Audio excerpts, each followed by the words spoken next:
अरे मधु काका, या या बसा. खूप ऊन आहे ग बाई. चला. हा. इग. बापरे. हे घ्या.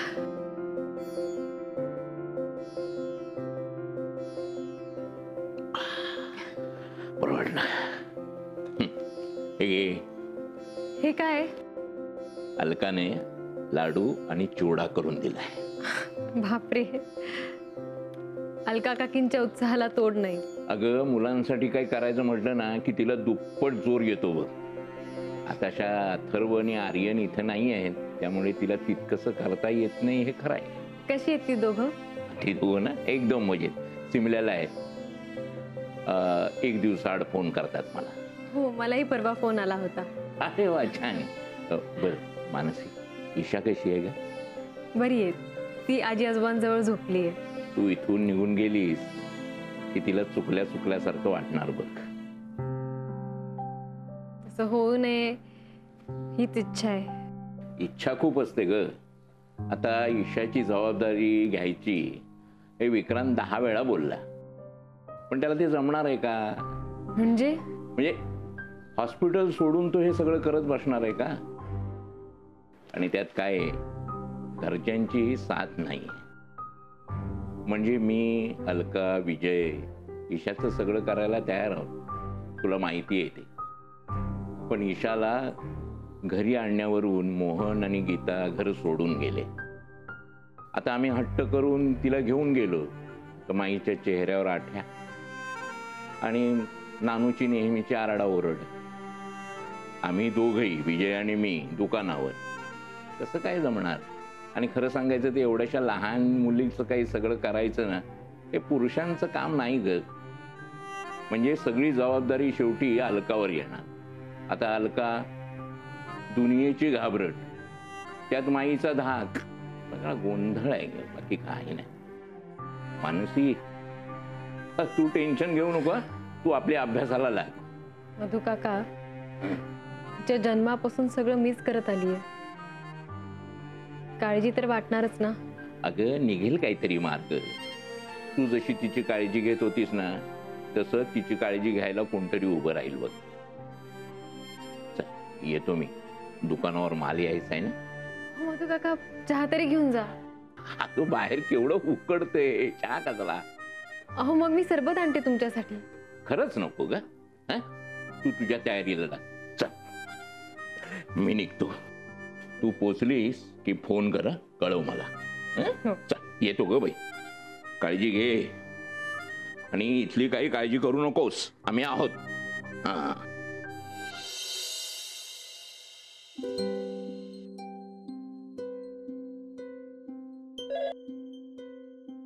हॅलो. हॅलो. नमस्कार, मी अलका बोलतीये. नमस्कार, बोला अलकाताई. काय घरात गडबड सुरू असेल ना? झाली का मानसीची तयारी? हो ना, काही विचारू नका. मधु काकांबरोबर लाडू चिवड्याचा डबा पाठवला होता. तो बॅगेत घालून ठेवण्याची आठवण करून देण्यासाठी फोन केला होता. हो हो, ठेवला हो बॅगेत. आणि हो, तुमच्यासाठी आणि आजोबांसाठी सुद्धा पाठवले ते लाडू. हो, तो पण मिळाला. आता खाऊन बघितला ना की कळवीन तुम्हाला. पण काय हो, तुम्ही केल्यात म्हणजे चांगलाच झाला असणार. कधीची फ्लाईट आहे मानसीची? झाली ना तयारी सगळी? अहो, तिच्या तयारीचं काय घेऊन बसलात? इथे आमच्याच मनाची तयारी होत नाहीये. अगो बाई, म्हणजे? हा, म्हणजे नात आता लांब जाणार, तुम्हाला करमणार नाही म्हणून म्हणताय का? नाही नाही, तशी ती हुशार आहे हो. पण अहो, तिने ना एक भलताच निर्णय घेतलाय हो. कसला? अहो, आता काय सांगू. इथे आम्हाला त्रास नको म्हणून ईशाला दिल्लीला बरोबर घेऊन जायचं म्हणते मानसी. काय? अहो, काय सांगताय काय तुम्ही? अगो बाई, मी ठेवते फोन, नंतर बोलते. काय झालं? हो, तुम्हाला कळलं का? मानसी ईशाला घेऊन चालली दिल्लीला. मला काय कळत नाही, सगळं दुःख आपल्या खांद्यावर पेलण्याचा का अट्टास आहे मुलीचा? सगळं म्हणजे काय? आता तिचं लग्न मोडलं हे दुःख आहे, घरच्यांपासून दूर जाते, आणि आता त्या ईशाला सांभाळायचं कशाला, हे सगळं कशाला? एक दुःख पचवण्यासाठी अजून दुसरं मोठं दुःख अंगावर घ्यायची गरज काय तिला? बिचारी.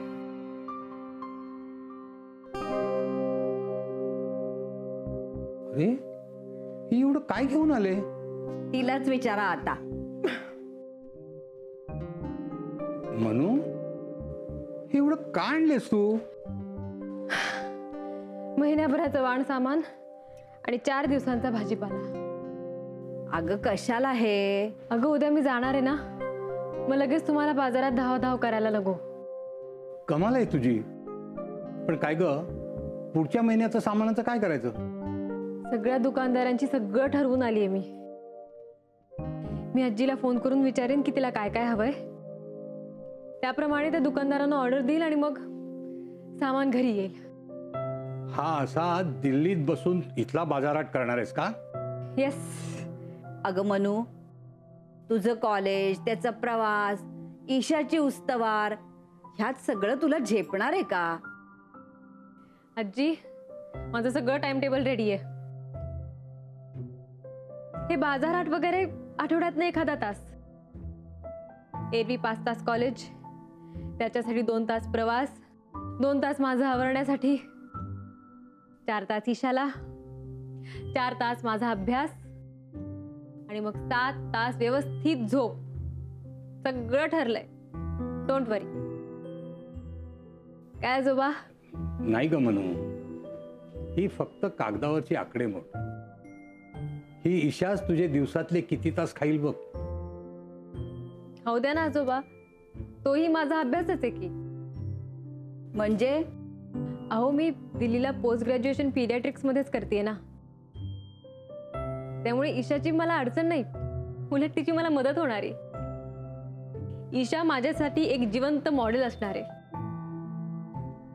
आणि इतर स्टुडंट्स पेक्षा हा माझ्यासाठी ऍडव्हान्टेजच झाला नाही का? बरं चला, मी आता बॅगा भरते माझ्या. मनू, आम्ही ईशाला घेऊन जरा देवळात जाऊन येतो. हो हो, तुम्ही दोघी जायच्या आधी देवाचा आशीर्वाद घेऊन येतो. हा चला.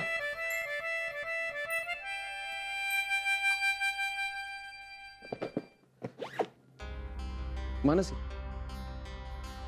तू कशाला आलायस इथे? फक्त 5 मिनिट. मी फार वेळ नाही घेणार. विक्रांत, तू सकाळीच ईशाला भेटलाय आणि तसंही ती आता घरी नाहीये. माझं काम तुझ्याकडे आहे मानसी, छोटंसं काम. हो, काय आहे? घे तर.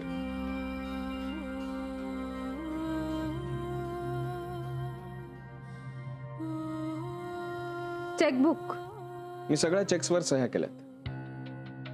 तुला जशी गरज वाटेल तसं तू त्यावर डेट आणि अमाऊंट टाकून वापरू शकतेस. विक्रांत, हे कशासाठी? मला ह्याची गरज नाहीये. नाही, ते तुझ्यासाठी नाहीये मानसी, ईशासाठी. तिलाही याची गरज नाहीये. मानसी, हे बघ, तू गैरसमज करून घेऊ नकोस.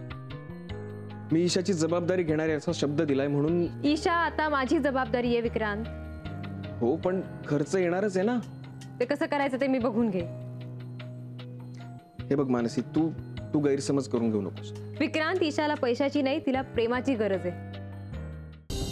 तू आता चिडलायस आणि भलतं सलतं बोलतोयस. आवर स्वतःला. तू स्वतःला आवर.